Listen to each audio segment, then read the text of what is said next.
السلام عليكم ورحمة الله وبركاته. الشمع أركفون جرت أمتك أشتي أمتك جاللا في أمتك أبجا كم جرت فيا كيسني نجني سنبرا الحمد لله رب العالمين أنس نجرا قلت ربي إجا obboleewwan kiyya hadhas alhamdulillahi rabbil aalamiin walitti deebinee jirra.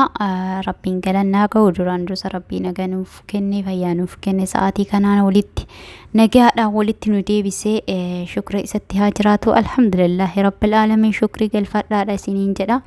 Namoota hedduu akka kiyyaa bahanii dubbachuudhaaf akka kiyyaa kolfuudhaaf akka kiyyaa yaada keessa isaanii ibsachuudhaaf fayyaa rabbiitiin fayyaan daanyaa rabbiitii fayyaadhaan saqaalamanii lafatti hafanii alhamdulillahi rabbil aalamiin nuti warra harka hin qabne yoo nuti harka qabnu warroota harka hin qabne yoo arginu shukrii galfachuu qabna. Rabbii kennaaf ni'imaadha jechuudha. Warra ija hin qabne yoo argitu ni'imaadha. Fayyaa keetiif qabaachuu keetiif ni'imaa shukrii rabbii keetiif galchuu hin dagatiin isin jedha obboleettiitii obboleessa kiyyaa. Alhamdulillah summa alhamdulillah rabbil alamin obboleewwan kiyyaa ammallee viidiyoo takka qabannee walitti deebinee jirra. Gara viidiyoo kiyyaatti osoo hin tariiniin dura hordoftoonni kiyya hundumti keessanii galatoomaa ulfaadha kabajamaa isiniin jedha. Jajjabeessuu keessanii ammallee jajjabinni keessa itti hafufuu jajjabinni keessan kana caalatti daraan itti hafuuf isiniin jechuun barbaada. Egaa obboleewwan kiyyaa ooni mufiin akkasumas dogongorri garagaraa jiraateen minamaanii dogongoraa waan dubbaturranni dogongoraa waan barreessurranni dogongoraa waan ilaalurranni dogongoraa aniin dogongortuudha ani wajjadhu tarii dogongora ofirratti hin argu waan ta'eef isiniin na daawwattan tarii dogongorna irratti arguu dandeessanii. Akkasumas viidiyoo kanatti osoo hin tariiniin dura jechuudha waa'ee obboleessa kennaa Lijuu Yedar irratti viidiyoo hojjedhe mucaa waa'ee amantaa tuqe jedhanii dhugaa dubbachuudhaaf ani viidiyoo san addatti hojjedha. Viidiyoo kana waliin makuun barbaadu komiin irratti ka'ee jira. Komii sanillee isiniif deebisa. Hundumaafuu isiniif deebisa jechuun barbaada. Har'a inna lillahi wa inna ilaihi raaji'uun har'a oduu gaddaa tokkoon qabadheen dhufe. Oduu gaddaa biyya keenya keessatti Oromiyaa keessaa kutaa Harargee keessatti bineensi daa'imaa umriidhaan hoggaa 12 miidhaa hamaa irra geggeessee jira. Akkuma taambileetii irratti ni argitanii taambileetii irra isiniif godha as keessa viidiyoo keessa galchuun dhowwamaadha. Sila kana ta'eef taambileetii irra isiif galcha. Wallahi hedduu nama rifachiisa, baay'ee nama rifachiisa, baay'ee nama naasisa. Bineensi yeroo baay'ee Harargee keessatti yeroo baay'ee irra deddeebi'ee mul'ata jechuudha. Wanni kuni baay'ee yeroo baay'ee irra deddeebi'ee ni mul'ata. Dhugaa dubbachuu baay'ee nama gaddisiisa. Naannoo sun naannoo bosonaa ta'ee yuunivarsiitii irrattillee jedhama. Yuunivarsiitii tokko keessatti iddoo bineensonni akkaan itti baay'atanii fi itti keessatti yeroo baay'ee irra deddeebi'ee gisee tokkollee daa'ima nyaate daa'ima xiqqaa kana galgaluma guyyama yaani galgala akkasumaraan galgaluufne bahee kan inni nyaateedha jechuudha. Yeroo tokkollee manguddoodha. Yeroo baay'ee Harargee keessa akka malee gadi ba'aa jira jechuudha. Miidhaan karaa waraabessaa yookaan bineensaan qaqqaba uummata keenya irra gahaa jiru jechuudha.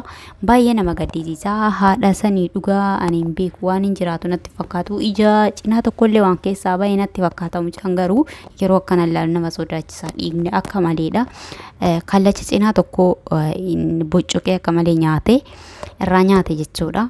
Waan na jiraatu garuu natti fakkaatu walla waalan murteessuullee hin danda'amu. Waan rabbiin beekan rabbiin yookaan dandamachiisee jiraachisuu danda'a waan ta'eef rabbiin hin dadhabu. Nu biratti dadhabamti malee rabbi biratti rabbi waan dadhabe tokkoyyuu hin qabu. Rabbiin isaa maaru garuu akkana yoo ilaalu waan na jiraatu natti fakkaatu.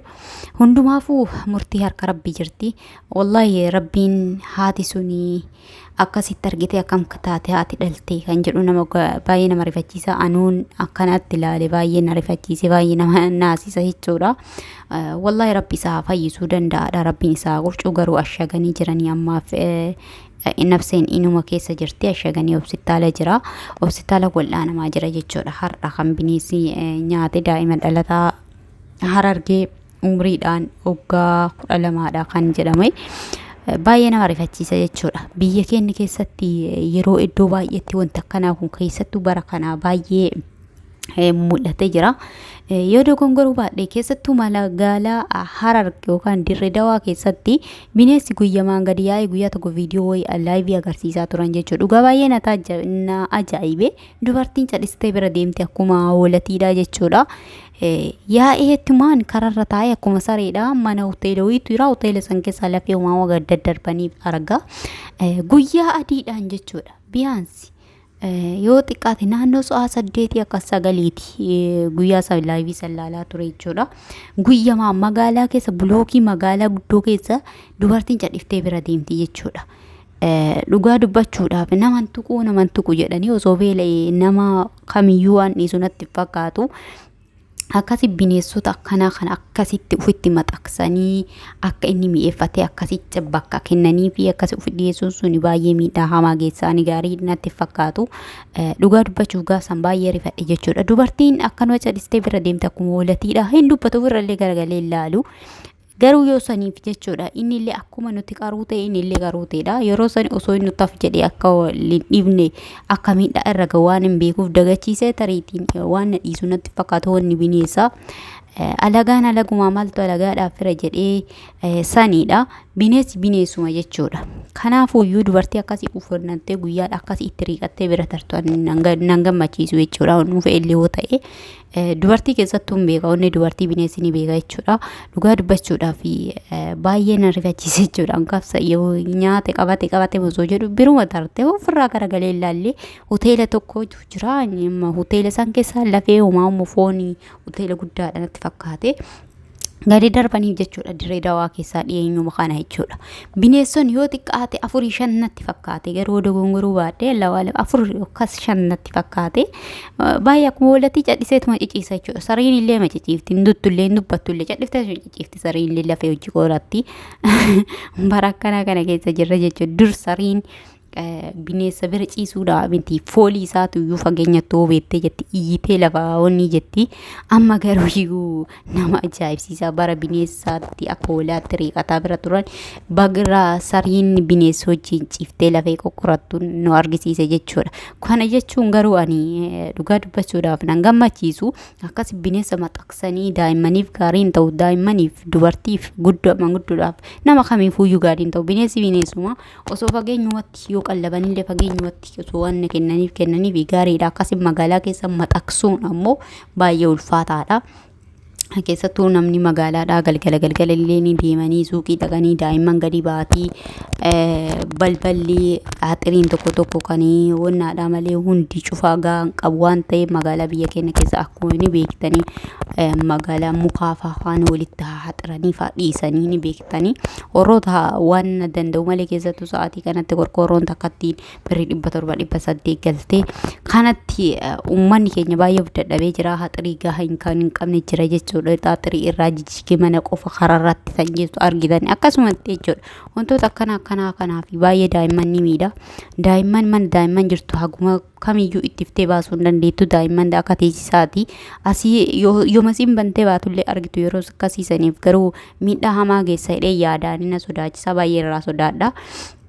Kanaafin wallahi baay'ee rifadhe gaafsa laayivii ilaalee dubartii san nyaate bakka amma nyaate jedhee folladhe kan bira jiruutti jaadhifteetti riiqattee bira tartu ofirraa garagalanii ilaalanii nama ciciisanii lafee ofii qoratan jechuudha. Kanaaf waan akkasii sunanii garuu nu fudhatama naan qabaatu jechuudha.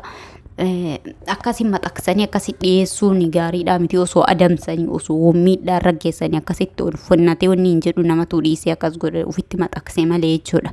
Ufitti maxxansuuf fageenya irratti malee magaalaa keessa iddoo daa'imman dubartoonni akkasitti jirtu maxxansuun gaariidha miti akka kootitti jechuudha. Biyya keenya keessa namni keenya balbala yeroo baay'ee hin cufatu. Keessattuu manni ijoolleen jirtu cufattullee hin cufatu. Ijoolleen wal jedhaatu malaqaa banti waan ta'eef. Kanaaf rabbiin isin haa tiksu wallahi mucaan daa'imnarraa kun baay'ee garaana nyaate. Yeroo keessatti yeroo baay'ee deddeebi'ee jira. Walirraa kan hin cinne deddeebi'ee jira. Biyaansi reefuu ji'a gahuun oolu daa'ima tokkollee nyaatee jira. Daa'ima xiqqishaa inkit godhee nyaatee waraabessi gibbii yuunivarsiitii maal jedhamu yuunivarsiitii sun maal akka jedhamu arrabuma irra jechuu dadhabe seenee daa'ima achi keessa fuudhee macuree isaa kan inkit godhee kukkutee nyaata jechuudha. Waan nama ajaa'ibu baay'ee nama gaddisiisa. baay'ee nama dhiba nama dhukkubsa jechuudha. Kanaafuyyuu ilmoo jechuun maal akka taate kun waan nama gaafachiisu. Haati ilmoo ofii guddifattee wajjin kuftee kaatee umrii waggaa 12 na jabaate naaf guddate osoo jettee si ija keessa ilaaltu gaafa akkanatti dhabdu ammootuyyuu baay'ee nama gaddisiisa, baay'ee namatti dhagahama. Garuu daa'imni miidhaa hamaan irra ga'e akka ilaaletti garuuyyuu waan jiraatu natti hin fakkaanne. Kallacha cinaa tokko hunda akka coree keessaa baasee jira waan ta'eef ijallee tuqe natti fakkaata. Dhiiga irra garagalee waan jirtu natti fakkaatu. Iji garuuyyuu akkanatti ilaalu jechuudha. Lawaa alamii dhiigaa fi soo dhugatte garuu irra gadi kallacha cinaa tokko akka malee nyaatee jirarra. Kanaaf ammaaf garuu hospitaala shagamee jira. Du'aayii godhaaf hundumti keessanii akka fayyu hin beekamu. Garuu akkanatti yoo ilaalu waan hin fayyu natti fakkaatu, waan hin taarrafu natti fakkaatu. Hin beekamu rabbiin waan dadhabe hin qabu, hafuuruu fi itti deebisuu danda'a. Du'aayii godhaaf obboleewwan kiyya haadha saniifis akka rabbiin jajjabina laatu daa'ima kana fayyisee fi akka haaresii galfachiisu hin beekamu. Tarii wanta garaagaraa ashaganii galchanii illee xagganuu danda'anii yoo rabbiin keessa hin jirre, yoo rabbi akkana sirraa fudhadha hin jenneeni homaan ta'u fayyuu danda'a hin beekamu. Miidhaan garuu miidhaa hamaadha. Miidhaa hamaa irra gahee jira. Kanaaf hundumti keessanii akka amantaa keessaniitti please du'aayiidhaan bira dhaabbadhaadha. Du'aayii godhaafiidha. Rabbiin isa haa fayyisu, daa'ima kana isa haa qurcu, fayyaa guutuu isaatitti isa haa deebisu. Haadha saniifis gara haadha saniifis haa jajjabeessu. Daa'ima isii kana fayyisee fi haara galchee rabbiin isii haa gammachiisu. Harmee jechuun kana wanni nama gaafachiisu hin jiru. Haati namaa haati kufan dandeenye du'a dandeetti jedhanii jedhama miree. Yeroo mataan nu bowwaafatuyyuu haati teen akkam akkasiin taatu walumaan beenna jechuudha. Kanaa miti yeroo mataan nu bowwaafatee nuti diqqoo fuula bannuyyuu kudha ija keessa laaltee waan duutuu waan yoo mataan nu bowwaatu waan nutti fakkaanna jechuudha. Kanaafuyyuu harmeen isii tana wallahi rabbiin haara isii haa galfachiisu. Ana dhugaa rabbi onnetu na dhahatee argee laaluullee viidiyoo san guutuu isaa laaluu dadhabee asirra fiduuf ammoo seerri chaanaalaa hin eeyyamu sila ta'eef taambileetii gubbatti isinii gahaa laaluu dandeessanii. Akkasumas miidiyaa garaagaraa irratti illee sheer godhamaa jira waan ta'eef arguu dandeessanii isin jedha. Ummata qashti, ummata jaalalaa fi ummata kabajaadha. Wallahi baay'ee nama gaddisiisa jechuudha. Baay'ee nama rifachiisa. Yeroo tokko bineensa anis xiqqoo ta'ee yeroo san xiqqoodha. Bineensa tokkotu dhufee gadi yaanee baadiyaa jiraanna. Galgala gadi yaanee niin ficcaan inni gadi yaanee jechuudha. Yeroo gadi yaanu akkuma sareedhaa quzzedhee taa'a. Taa'a osuma inni taa'uu gadi baanee ergasii booda Maazariin tiyyaa nuti gadi baanee achi ilaallee argine iyyinee jennaani. Maazariin tiyya ush iyyinaa nuun jette. Maali jumaa iyyinaa nuun jettaa nu nyaachisuuf jenneen garuu balbala ofoo jirra. Inni fagoon irraa jira, fageenyuma iyyine nuti achi ilaallee argine jechuudha. Sana booda maazariin qorqorroo wayyaas fuutee harkattas fuutee dhaadhaa goote jenna ol ka'ee kufaa ka'aa lixe jechuudha. Waa sagalee qabuu hin danda'u bineensi baasa amaloota isaa keessaa jechuudha. Mo'achuu dandeessa akkasitti. Kanaaf obboleewwan kiyyaa inshaallah rabbiin isaa fayyisuu. Daa'ima kanallee du'aayi nuuf godhaaf bira dhaabbadha akka amantaa keessaniitiif. Akka rabbiin xagganoo haadha saniifis akka jajjabina laatu du'aayi godhaaf isiniin jedha. Amma viidiyoo biraatti walitti deebinutti turtiin gaarii naaf qabaadha isiniin jedha. Obboleewwan kiyya jaalatamtootaa fi kabajamtoota kiyyaa viidiyoo kana walaaltan laayik sheer gochuun dagatiin. Assalaamu alaykum warahmatullaahi wabarakaatuhu.